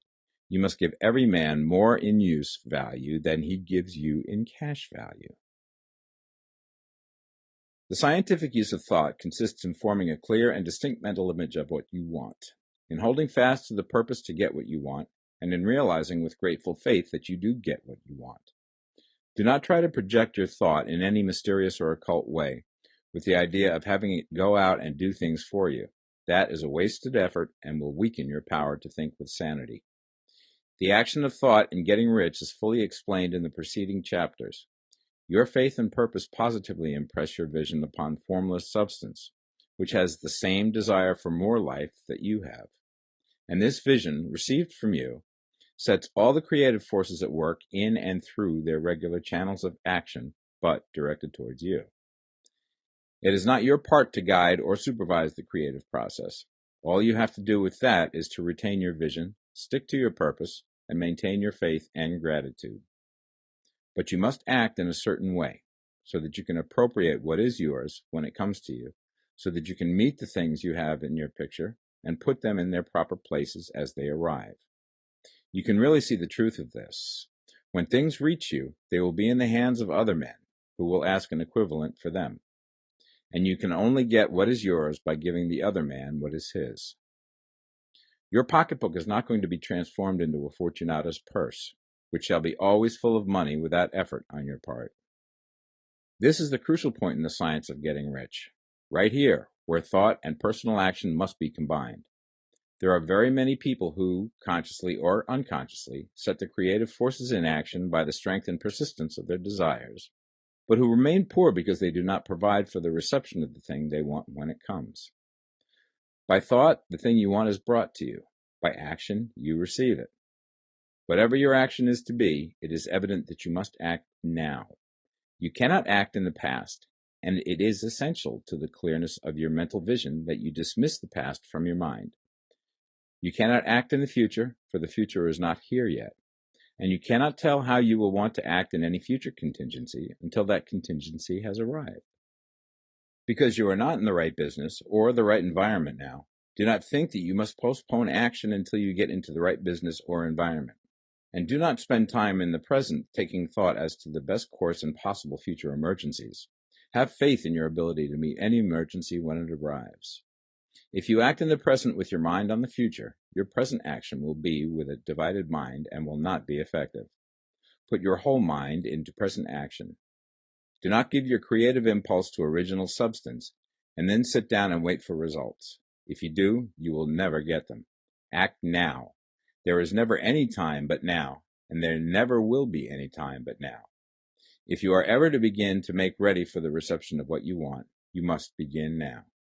And your action, whatever it is, must most likely be in your present business or employment, and must be upon the persons and things in your present environment. You cannot act where you are not, you cannot act where you have been, and you cannot act where you are going to be. You can act only where you are. Do not bother as to whether yesterday's work was well done or ill done. Do today's work well. Do not try to do tomorrow's work now. There will be plenty of time to do that when you get to it. Do not try, by occult or mystical means, to act on people or things that are out of your reach. Do not wait for a change of environment. Before you act, get a change of environment by action. You can so act upon the environment in which you are now as to cause yourself to be transferred to a better environment. Hold with faith and purpose the vision of yourself in the better environment, but act upon your present environment with all your heart and with all your strength and with all your mind. Do not spend any time in daydreaming or castle building. Hold to the one vision of what you want and act now. Do not cast about seeking some new thing to do, or some strange, unusual, or remarkable action to perform as a first step towards getting rich. It is probable that your actions, at least for some time to come, will be those you have been performing for some time past, but you are to begin now to perform these actions in a certain way, which will surely make you rich. If you are engaged in some business and feel that it is not the right one for you, do not wait until you get into the right business before you begin to act. Do not feel discouraged or sit down and lament because you are misplaced. No man was ever so misplaced that he could not find the right place, and no man ever became so involved in the wrong business but that he could get into the right business. Hold the vision of yourself in the right business, with the purpose to get into it, and the faith that you will get into it and are getting into it, but act in your present business. Use your present business as the means of getting a better one, and use your present environment as the means of getting into a better one. Your vision of the right business, if held with faith and purpose, will cause the Supreme to move the right business towards you, and your action, if performed in a certain way, will cause you to move towards the business. If you are an employee or wage earner and feel that you must change places in order to get what you want, do not project your thought into space and rely upon it to get you another job. It will probably fail to do so. Hold the vision of yourself in the job you want, while you act with faith and purpose on the job you have, and you will certainly get the job you want. Your vision and faith will set the creative force in motion to bring it toward you, and your action will cause the forces in your own environment to move you toward the place you want. In closing this chapter, we will add another statement to our syllabus. There is a thinking stuff from which all things are made, and which, in its original state, permeates, penetrates, and fills the interspaces of the universe. A thought in this substance produces the thing that is imaged by the thought. Man can form things in his thought, and by impressing his thought upon formless substance, can cause the thing he thinks about to be created. In order to do this, man must pass from the competitive to the creative mind. He must form a clear mental picture of the thing he wants, and hold this picture in his thoughts with the fixed purpose to get what he wants, and the unwavering faith that he does get what he wants, closing his mind to all that may tend to shake his purpose, dim his vision, or quench his faith. That he may receive what he wants when it comes, man must act now upon the people and things in his present environment. Chapter 12. Efficient Action. You must use your thought as directed in previous chapters and begin to do what you can do where you are, and you must do all that you can do where you are. You can advance only by being larger than your present place, and no man is larger than his present place who leaves undone any of the work pertaining to that place. The world is advanced only by those who more than fill their present places. If no man quite filled his present place, you can see that there must be a going backward in everything. Those who do not quite fill their present places are dead weight upon society, government, commerce, and industry. They must be carried along by others at a great expense. The progress of the world is retarded only by those who do not fill the places they are holding. They belong to a former age and a lower stage or plane of life, and their tendency is towards degeneration. No society could advance if every man was smaller than his place. Social evolution is guided by the law of physical and mental evolution. In the animal world, evolution is caused by excess of life. When an organism has more life than can be expressed in the function of its own plane, it develops the organs of a higher plane, and a new species is originated. There never would have been new species had there not been organisms which more than filled their places. The law is exactly the same for you. Your getting rich depends upon your applying this principle to your own affairs. Every day is either a successful day or a day of failure, and it is the successful days which get you what you want. If every day is a failure, you can never get rich, while if every day is a success, you cannot fail to get rich. If there is something that may be done today, and you do not do it, you have failed in so far as that thing is concerned, and the consequences may be more disastrous than you imagine. You cannot foresee the results of even the most trivial act. You do not know the workings of all the forces that have been set moving in your behalf. Much may be depending on your doing some simple act. It may be the very thing which is to open the door of opportunity to very great possibilities. You can never know all the combinations which Supreme Intelligence is making for you in the world of things and of human affairs. Your neglect or failure to do some small thing may cause a long delay in getting what you want. Do, every day, all that can be done that day. There is, however, a limitation or qualification of the above that you must take into account. You are not to overwork, not to rush blindly into your business in the effort to do the greatest possible number of things in the shortest possible time. You are not to try to do tomorrow's work today, nor to do a week's work in a day. It is really not the number of things you do, but the efficiency of each separate action that counts. Every act is, in itself, either a success or a failure. Every act is, in itself, either effective or inefficient. Every inefficient act is a failure, and if you spend your life in doing inefficient acts, your whole life will be a failure. The more things you do, the worse for you if all your acts are inefficient ones. On the other hand, every efficient act is a success in itself, and if every act of your life is an efficient one, your whole life must be a success. The cause of failure is doing too many things in an inefficient manner, and not doing enough things in an efficient manner. You will see that it is a self-evident proposition that if you do not do any inefficient acts, and if you do a sufficient number of efficient acts, you will become rich. If, now, it is possible for you to make each act an efficient one, you see again that the getting of riches is reduced to an exact science, like mathematics. The matter turns, then, on the questions whether you can make each separate act a success in itself, and this you certainly can do. You can make each act a success because all power is working with you, and all power cannot fail. Power is at your service, and to make each act efficient, you have only to put power into it. Every action is either strong or weak, and when everyone is strong, you are acting in a certain way, which will make you rich. Every act can be made strong and efficient by holding your vision while you are doing it, and putting the whole power of your faith and purpose into it. It is at this point that the people fail who separate mental power from personal action. They use the power of the mind in one place and at one time, and they act in another place at another time. So their acts are not successful in themselves. Too many of them are inefficient. But if all power goes into every act, no matter how commonplace, every act will be a success in itself. And as in the nature of things, every success opens the way to other successes, your progress towards what you want and the progress of what you want toward you will become increasingly rapid. Remember that successful action is cumulative in its results. Since the desire for more life is inherent in all things, when a man begins to move towards larger life, more things attach themselves to him, and the influence of his desire is multiplied. Do, every day, all that you can do that day, and do each act in an efficient manner. In saying that you must hold your vision while you are doing each act, however trivial or commonplace, I do not mean to say that it is necessary at all times to see the vision distinctly to its smallest details.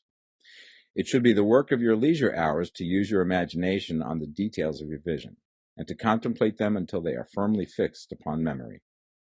If you wish speedy results, spend practically all your spare time in this practice. By continuous contemplation, you will get the picture of what you want, even to the smallest details, so firmly fixed upon your mind and so completely transferred to the mind of formless substance, that in your working hours you need only to mentally refer to the picture to stimulate your faith and purpose, and cause your best effort to be put forth. Contemplate your picture in your leisure hours until your consciousness is so full of it that you can grasp it instantly. You will become so enthused with its bright promises that the mere thought of it will call forth the strongest energies of your whole being. Let us again repeat our syllabus, and by slightly changing the closing statements, bring it to the point we have now reached. There is a thinking stuff from which all things are made, and which, in its original state, permeates, penetrates, and fills the interspaces of the universe. A thought in this substance produces the thing that is imaged by the thought.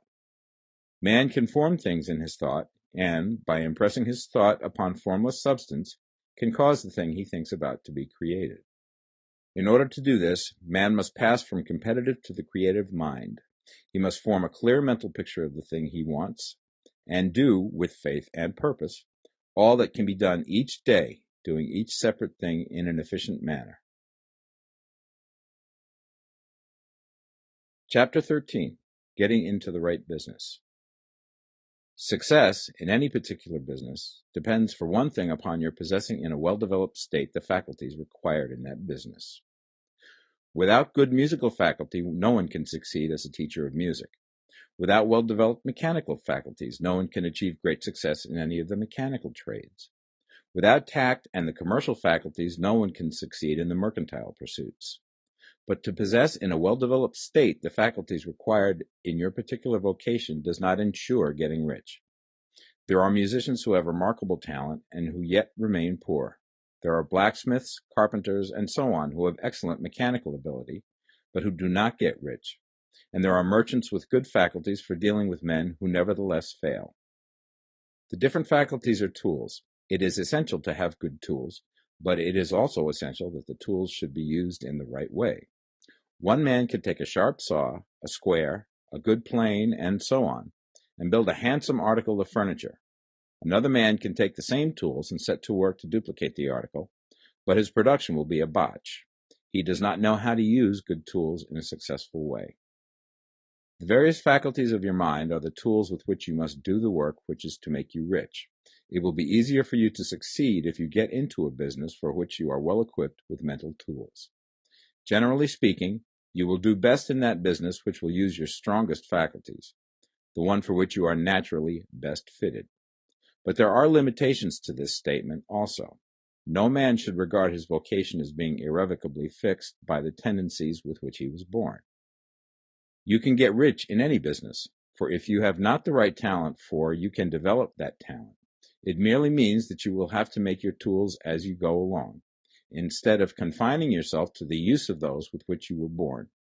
It will be easier for you to succeed in a vocation for which you already have the talent in a well-developed state, but you can succeed in any vocation, for you can develop any rudimentary talent, and there is no talent of which you have not at least the rudiment.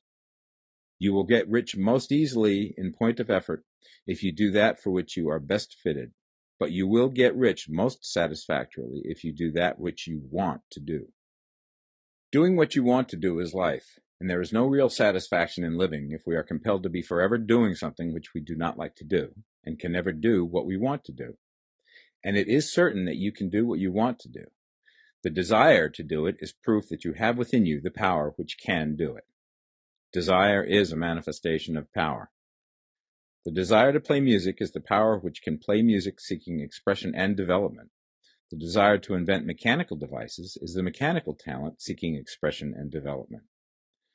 When there is no power, either developed or undeveloped, to do a thing, there is never any desire to do that thing. And where there is strong desire to do a thing, it is certain proof that the power to do it is strong, and only requires to be developed and applied in the right way. All things else being equal, it is best to select a business for which you have the best developed talent. But if you have a strong desire to engage in any particular line of work, you should select that work as the ultimate end at which you aim. You can do what you want to do, and it is your right and privilege to follow the business or avocation which will be most congenial and pleasant. You are not obliged to do what you do not like to do, and should not do it except as a means to bring you to the doing of the thing you want to do. If there are past mistakes whose consequences have placed you in an undesirable business or environment, you may be obliged for some time to do what you do not like to do. If you feel that you are not in the right vocation, do not act too hastily in trying to get into another one. The best way, generally, to change business or environment is by growth. Do not be afraid to make a sudden and radical change if the opportunity is presented, and you feel after careful consideration that it is the right opportunity. But never take sudden or radical action when you are in doubt as to the wisdom of doing so. There is never any hurry on the creative plane, and there is no lack of opportunity. When you get out of the competitive mind, you will understand that you never need to act hastily. No one else is going to beat you to the thing you want to do. There is enough for all. If one space is taken, another and a better one will be opened for you a little further on. There is plenty of time. When you are in doubt, wait. Fall back on the contemplation of your vision, and increase your faith and purpose. And by all means, in times of doubt and indecision, cultivate gratitude. A day or two spent in contemplating the vision of what you want, and in earnest thanksgiving that you are getting it, will bring your mind into such close relationship with the Supreme that you will make no mistake when you do act. There is a mind which knows all there is to know, and you can come into close unity with this mind by faith and the purpose to advance in life if you have deep gratitude.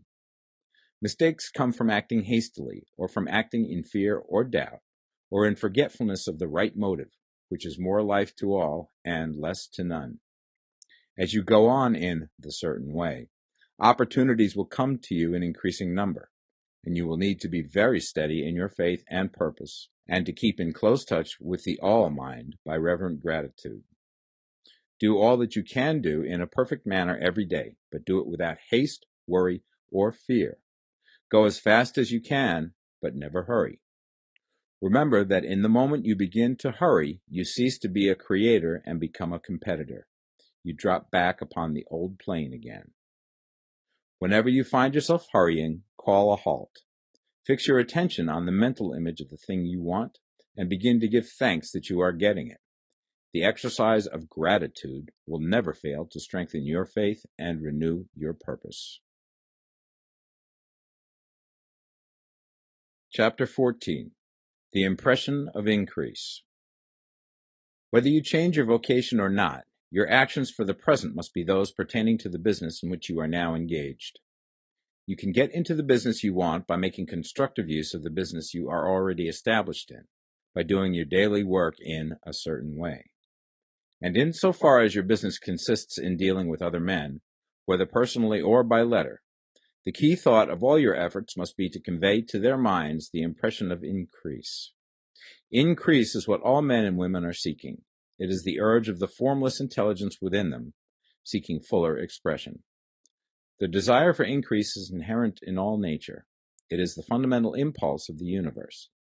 All human activities are based on the desire for increase. People are seeking more food, more clothes, better shelter, more luxury, more beauty, more knowledge, more pleasure. Increase in something, more life. Every living thing is under this necessity for continuous advancement. Where increase of life ceases, dissolution and death set in at once. Man instinctively knows this, and hence he is forever seeking more. This law of perpetual increase is set forth by Jesus in the parable of the talents. Only those who gain more retain any. From him who hath not shall be taken away even that which he hath. The normal desire for increased wealth is not an evil or a reprehensible thing. It is simply the desire for more abundant life. It is aspiration. And because it is the deepest instinct of their natures, all men and women are attracted to him who can give them more of the means of life. In following the certain way, you are getting continuous increase for yourself, and you are giving it to all with whom you deal. You are a creative center from which increase is given off to all. Be sure of this, and convey assurance of the fact to every man, woman, and child with whom you come in contact. No matter how small the transaction, even if it be only the selling of a stick of candy to a little child, put into it the thought of increase, and make sure that the customer is impressed with the thought. Convey the impression of advancement with everything you do, so that all people shall receive the impression that you are an advancing man, and that you advance all who deal with you. Even to the people whom you meet in a social way, without any thought of business, and to whom you do not try to sell anything, give the thought of increase. You can convey this impression by holding the unshakable faith that you, yourself, are in the way of increase, and by letting this faith inspire, fill, and permeate every action. Do everything that you do in the firm conviction that you are an advancing personality, and that you are giving advancement to everybody. Feel that you are getting rich, and that in doing so you are making others rich, and conferring benefits to all. Do not boast or brag of your success, or talk about it unnecessarily. True faith is never boastful. Wherever you find a boastful person, you find one who is secretly doubtful and afraid. Simply feel the faith, and let it work out in every transaction. Let every act and tone and look express the quiet assurance that you are getting rich, that you are already rich. Words will not be necessary to communicate this feeling to others. They will feel the sense of increase when in your presence, and will be attracted to you again. You must so impress others that they will feel that in associating with you they will get increase for themselves. See that you give them a use value greater than the cash value you are taking from them. Take an honest pride in doing this, and let everybody know it, and you will have no lack of customers. People will go where they are given increase, and the Supreme, which desires increase in all, and which knows all, will move towards you men and women who have never heard of you. Your business will increase rapidly, and you will be surprised at the unexpected benefits which will come to you. You will be able from day to day to make larger combinations, secure greater advantages, and to go on into a more congenial vocation if you desire to do so. You must never lose sight of your vision of what you want, or your faith and purpose to get what you want. Let me here give you another word of caution in regards to motives. Beware of the insidious temptation to seek for power over other men.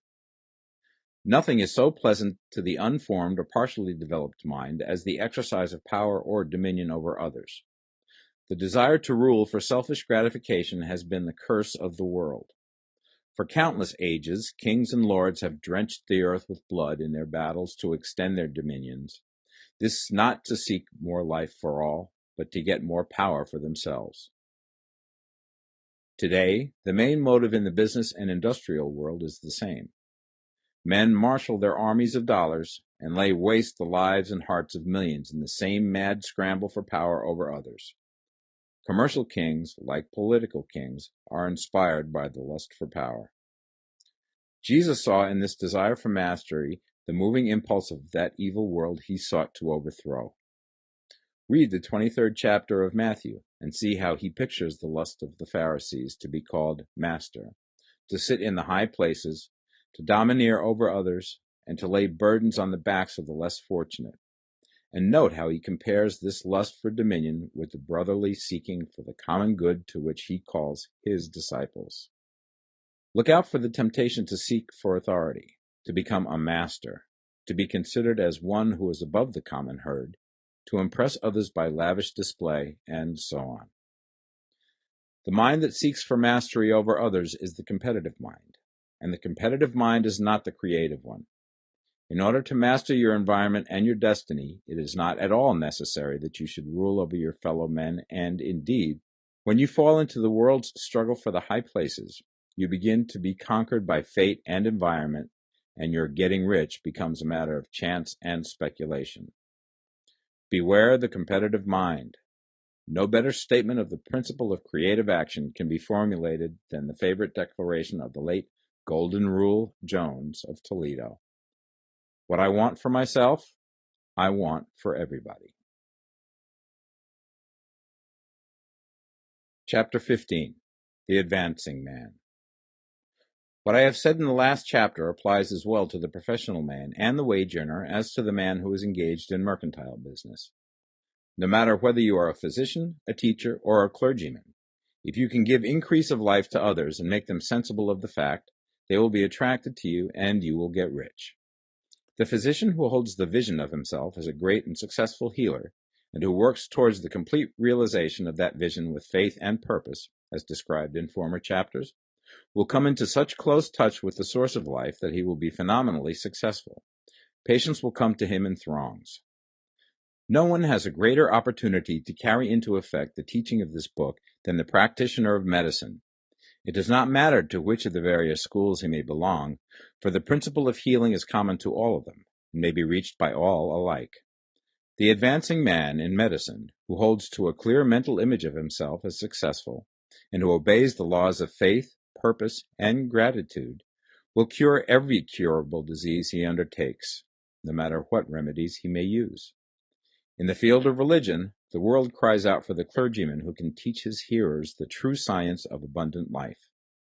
He who masters the details of the science of getting rich, together with the allied sciences of being well, of being great, and of winning love, and who teaches these details from the pulpit, will never lack for a congregation.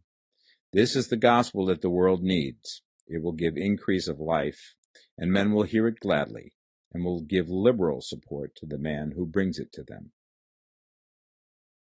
What is now needed is a demonstration of the science of life from the pulpit. We want preachers who can not only tell us how, but who, in their own persons, will show us how. We need the preacher who will himself be rich, healthy, great, and beloved, to teach us how to attain to these things, and when he comes, he will find a numerous and loyal following. The same is true of the teacher who can inspire the children with the faith and purpose of the advancing life. He will never be out of a job. And any teacher who has this faith and purpose can give it to his pupils. He cannot help giving it to them if it is part of his own life and practice. What is true of the teacher, preacher, and physician is true of the lawyer, dentist, real estate man, insurance agent, of everybody. The combined mental and personal action I have described is infallible. It cannot fail. Every man and woman who follows these instructions steadily, perseveringly, and to the letter will get rich.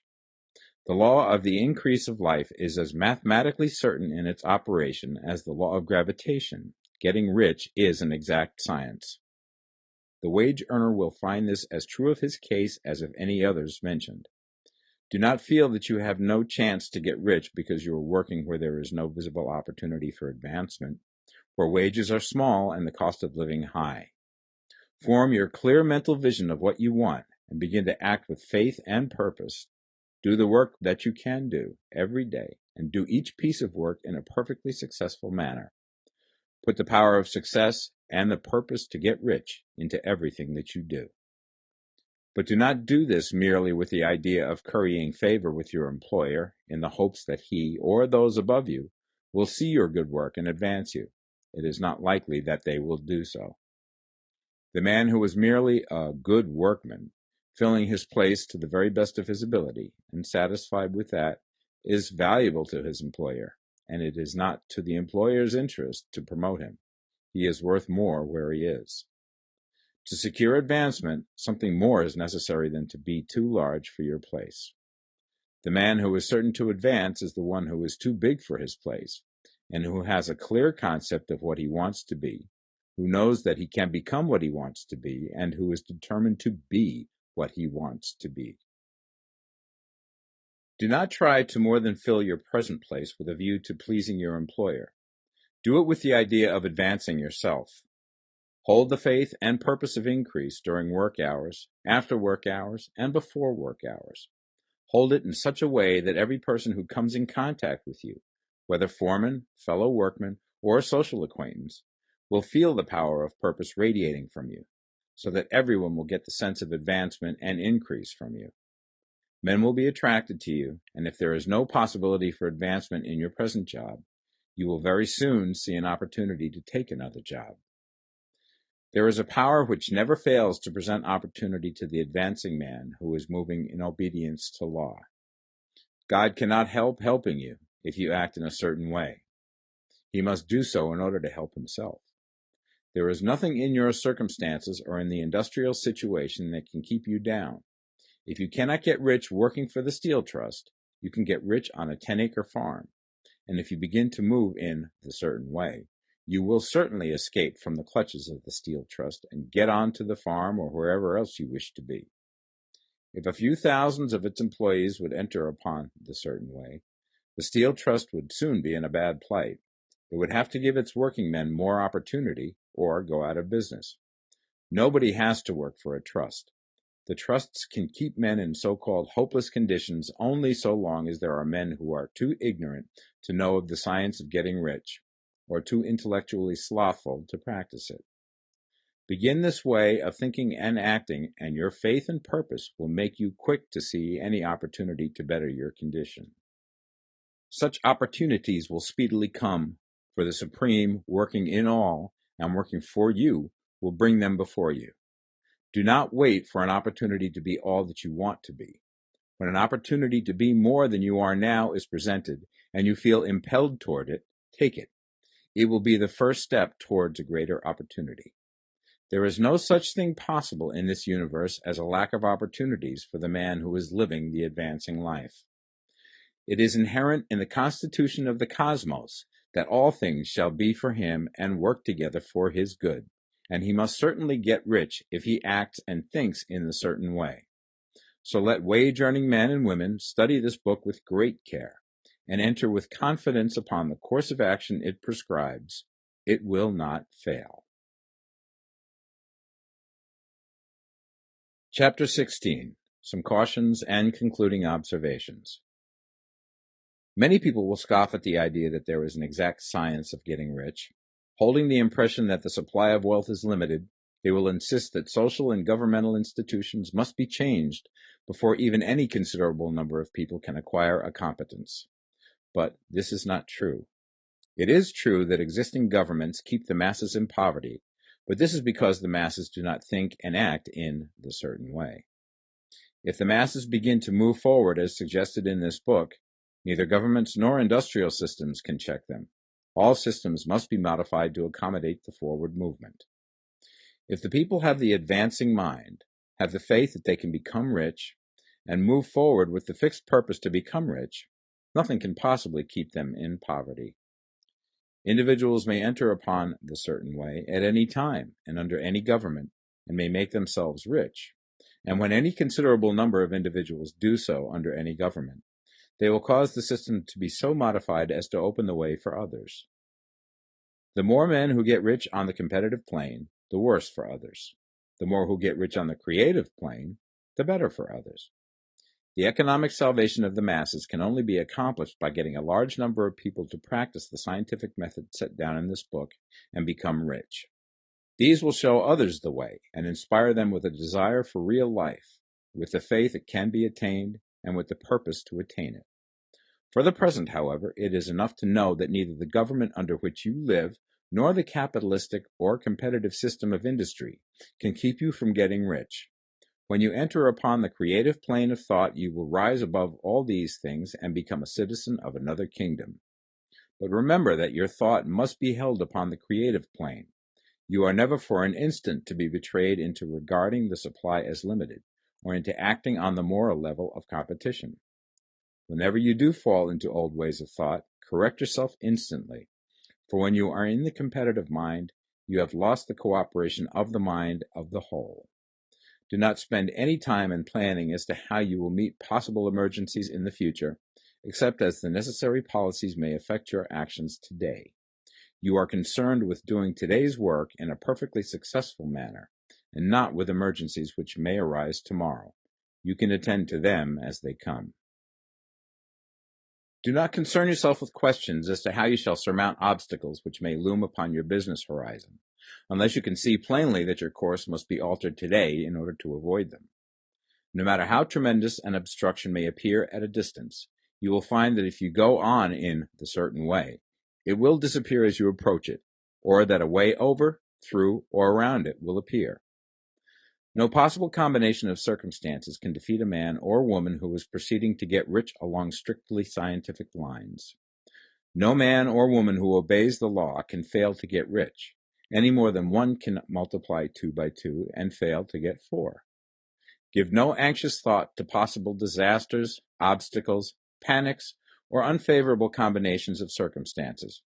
It is time enough to meet such things when they present themselves before you in the immediate present, and you will find that every difficulty carries with it the wherewithal for its overcoming.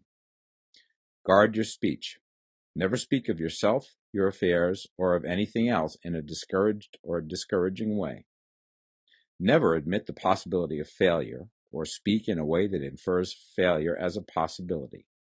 Never speak of times as being hard, or of business conditions as being doubtful. Times may be hard and business doubtful for those who are on the competitive plane, but they can never be so for you. You can create what you want, and you are above fear. When others are having hard times and poor business, you will find your greatest opportunities. Train yourself to think of and to look upon the world as a something which is becoming, which is growing, and to regard seeming evil as being only that which is undeveloped. Always speak in terms of advancement. To do otherwise is to deny your faith, and to deny your faith is to lose it. Never allow yourself to feel disappointed. You may expect to have a certain thing at a certain time and not get it at that time, and this will appear to you like failure. But if you hold to your faith, you will find that the failure is only apparent. Go on in the certain way, and if you do not receive that thing, you will receive something so much better that you will see that the seeming failure was really a great success. A student of this science had set his mind on making a certain business combination which seemed to him at the time to be very desirable. and he worked for some weeks to bring it about. When the crucial time came, the thing failed in a perfectly inexplicable way. It was as if some unseen influence had been working secretly against him. He was not disappointed. On the contrary, he thanked God that his desire had been overruled, and went steadily on with a grateful mind. In a few weeks, an opportunity so much better came his way that he would not have made the first deal on any account, and he saw that a mind which knew more than he knew had prevented him from losing the greater good by entangling himself with the lesser. That is the way every seeming failure will work out for you, if you keep your faith, hold to your purpose, have gratitude, and do every day all that can be done that day, doing each separate act in a successful manner. When you make a failure, it is because you have not asked for enough. Keep on, and a larger thing than you were seeking will certainly come to you. Remember this. You will not fail because you lack the necessary talent to do what you wish to do. If you go on as I have directed, you will develop all the talent that is necessary to the doing of your work. It is not within the scope of this book to deal with the science of cultivating talent, but it is as certain and simple as the process of getting rich. However, do not hesitate or waver for fear that when you come to any certain place, you will fail for lack of ability. Keep right on, and when you come to that place, the ability will be furnished to you. The same source of ability which enabled the untaught Lincoln to do the greatest work in government ever accomplished by a single man is open to you. You may draw upon all the mind there is for wisdom to use in meeting the responsibilities which are laid upon you. Go on in full faith. Study this book. Make it your constant companion until you have mastered all the ideas contained in it.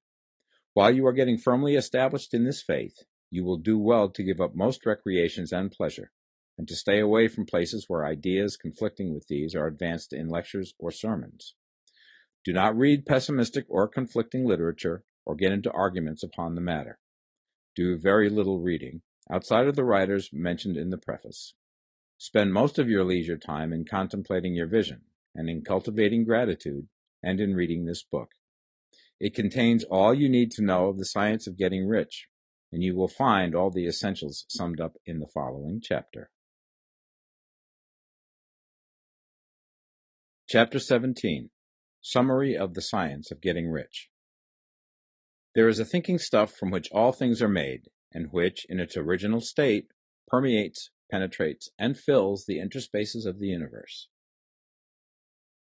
A thought in this substance produces the thing that is imaged by the thought.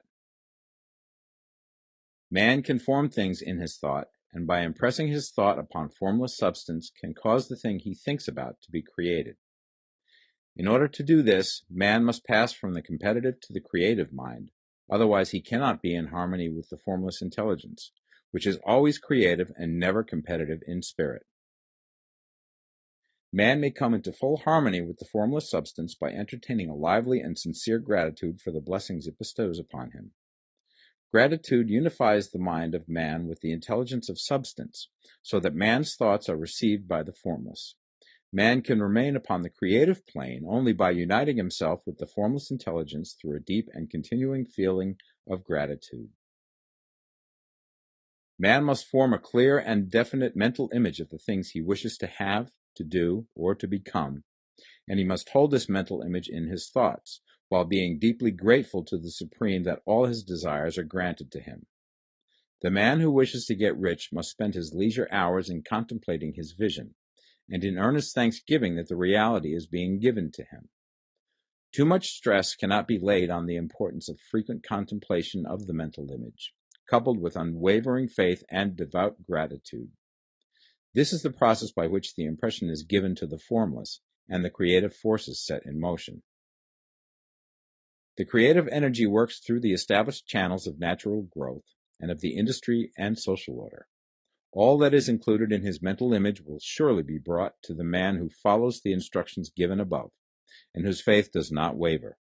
What he wants will come to him through the ways of established trade and commerce.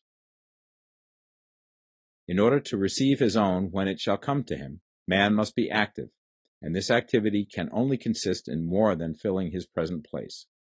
He must keep in mind the purpose to get rich through the realization of his mental image. And he must do, every day, all that can be done that day, taking care to do each act in a successful manner. He must give to every man a use value in excess of the cash value he receives, so that each transaction makes for more life, and he must so hold the advancing thought that the impression of increase will be communicated to all with whom he comes in contact. The men and women who practice the foregoing instructions will certainly get rich, and the riches they receive will be in exact proportion to the definiteness of their vision, the fixity of their purpose, the steadiness of their faith, and the depth of their gratitude.